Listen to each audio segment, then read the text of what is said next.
Bog Panda. Hi, everybody, and welcome back to Bog Panda. I'm Kelly at KELLYTHUL on Twitter and Instagram. I am Dr. Mike at Official Pagan on everything. Make sure you guys like, subscribe, leave a comment, turn on notifications, check out the merch store, pick up t-shirts. You're a better person for doing so. Indeed. Well said, sir. Well said. So, I learned something new. What's that, sir? I learned what Nintendo means in Japanese. What's that? Dick.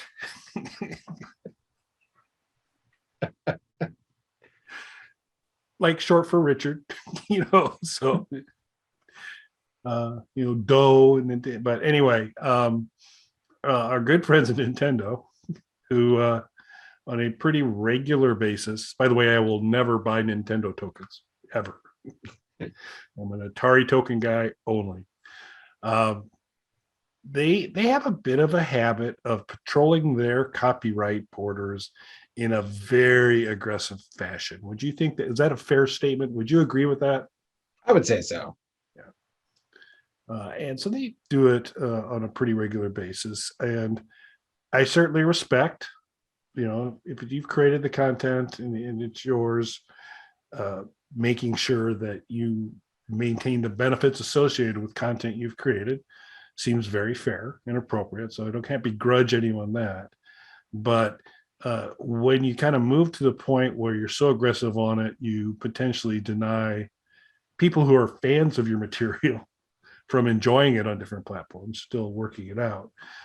That's when it kind of becomes it's all about just power and being in control and all those, and not a whole lot of thought about the fans in general. So one gentleman, there's an article, we'll include a link in the description, Gilva Sunner, who's got a pretty good following on YouTube, and over 400,000 subscribers, which is pretty good numbers. It's Bog Panda like numbers. Now he's getting the bump.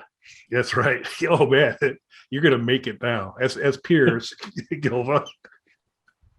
Yeah. So we mentioned earlier on an earlier show we're kind of in the peer group with Joe Rogan. Gilva's another one that we're here to help. So, but he's got over 6,000 videos on his channel.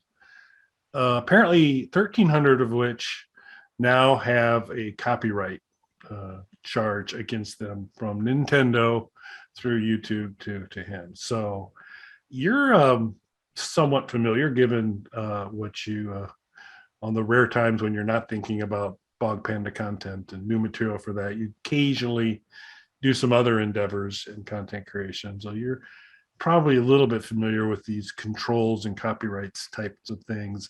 When you saw the article on this, did you think it felt a little heavy-handed? Or you just like, that's the way it is? You're gonna have a little more informed position than I will on that. So what are your thoughts?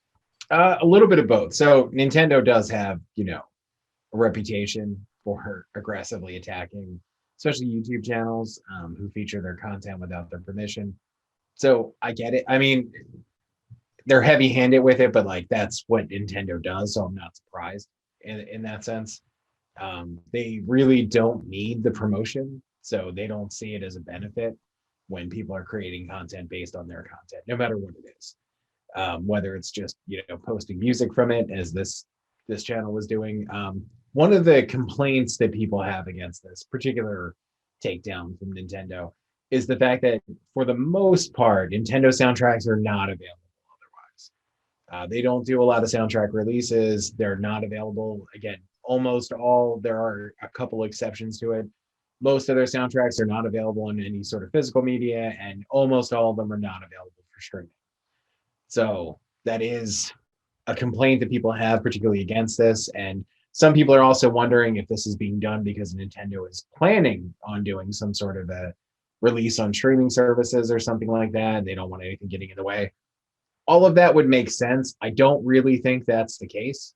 I'm sure at some point they'll do more music endeavors, but I don't think that's why they're doing it. I think it's a combination of Nintendo's iron fisted, we're the boss, we'll tell you how it comes out when it comes out. Which again, like you said, it's their prerogative to do that. It is their content. From the music side of things, though, music licensing is a really complicated thing unless you're Neil Young.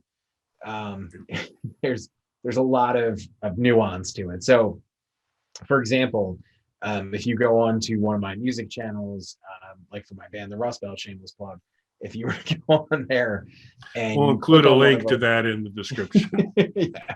If you were to go on there and click on one of the songs, if you click on the description, you'll see my little description that I write on there. Then you'll see underneath it's copyright claimed, and the copyright claim is by a company called In Grooves, and it'll say, licensed by In Grooves and all of that. In Grooves is a company that is a part of Universal, which is who I'm signed to. In Grooves handles all the licensing for YouTube and things like that. So the second I upload something to YouTube, it gets immediately copyright claimed by In Grooves. They don't pull it down because they understand that that's my channel, but I don't get paid for that. It's like I can't make ad revenue money off of the YouTube channel. I get paid from Universal. So Universal has a deal with YouTube, and YouTube pays Universal. Then there's also publishing that gets involved in that. So they're the copyright holders because I'm the copyright holder. I license it to Universal. Universal licenses it to YouTube through another company called In Grooves. Then you have publishers that are involved in that. So it's a big, complicated thing, and everybody gets paid. Those fractions of a cent that YouTube pays for those plays get split up among all these other companies and eventually trickle back down to me. Yeah, wait, hang on a sec though. You say everybody gets paid. I'm a little confused because if you go back pre-Rust Belt, again, link in the descriptions, be sure to check it out. Pre-Rust Belt, when you're Pagan was a little more active in the space, there was an individual who was carrying Pagan, on a pretty regular basis. That it was, you're waiting for that cleanup hitter to come up and really kind of take things to the next level. And last time I checked, that critical component hasn't gotten jack. So, but continue with your. He's gonna get a shiny plaque though. Yeah, for free. So anyway, there's a lot that all kind of goes into this.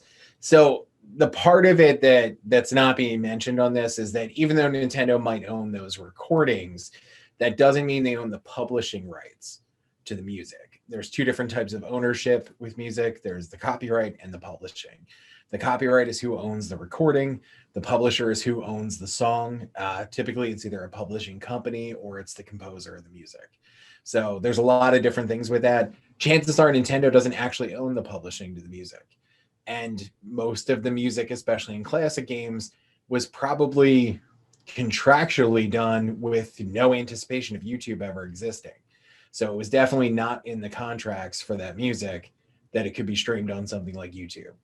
That's why even more recent TV shows and movies and things like that, sometimes on home video releases, have music that's changed or altered in some way. And it's been a huge factor for older TV shows. A lot of older shows, if you can find them on streaming services or DVD or anything like that, are missing music or have alternate music that's used because streaming and DVD and things like that never existed when those contracts were done for those. So they technically don't have the right to use that music on these different media that never existed at that time. Nowadays, if you sign a contract now, it's going to say, it's going to name everything that exists. And oftentimes you'll see language that says, or any media that ever exists in perpetuity. Just the broadest, most vague contracts you could ever see. But that's commonplace now so that you don't run into those types of issues. So particularly on older games, chances are they don't have the rights to put the music up on YouTube. Yeah. So that's my input there. Yeah, but it's unfortunate because it's kind of cool, and that's one of the beauties of YouTube is these kind of little treasures, like, oh, until these strikes came through. Yeah, I really liked a lot of that background Nintendo soundtrack kind of stuff, and it's just kind of cool to have be able to access that and live through the nostalgia. So and there's just tons of that out there on all sorts of things. There's channels, and I'm actually surprised because possibly the only individual company more aggressive than Nintendo on this is Disney, who it's for a long time been. But there are numerous channels out there that have Disney background. So the music that they play in the parks, and the music that kind of the themes that run through different attractions and those pieces. There are sites out there, and also Spotify channels, with a little more elbow room now that Neil Young's out of there, that they can that you can kind of enjoy and listen to all that Disney stuff as well. So there seems like there are ways, and the Disney catalog goes back a little bit. So you would assume. So Disney would be a great example, because Disney, always being a merchandising forward company, Disney soundtracks have always been a part of their release strategy for a lot of their releases. So a lot of their music is custom made for the stuff they do. They're not licensing music. They're hiring somebody to write the music for them, with them retaining full ownership of that. Yep. Makes sense. So I thought it was interesting, sad to potentially see these things go. This isn't the first time they've gone after him. So we'll see kind of how this one plays out. But we came across it, thought it was interesting. Would love to hear from you folks in the comments, so where you kind of land on this, whether these types of channels that do this kind of content are something that you value and hope we're still around in some sort of shape, or whether you're like, this is just another thing I'll never get to and I could care less. So we'd be interested in hearing your thoughts on that. Anything else for tonight, sir? Nope, I think that's about it.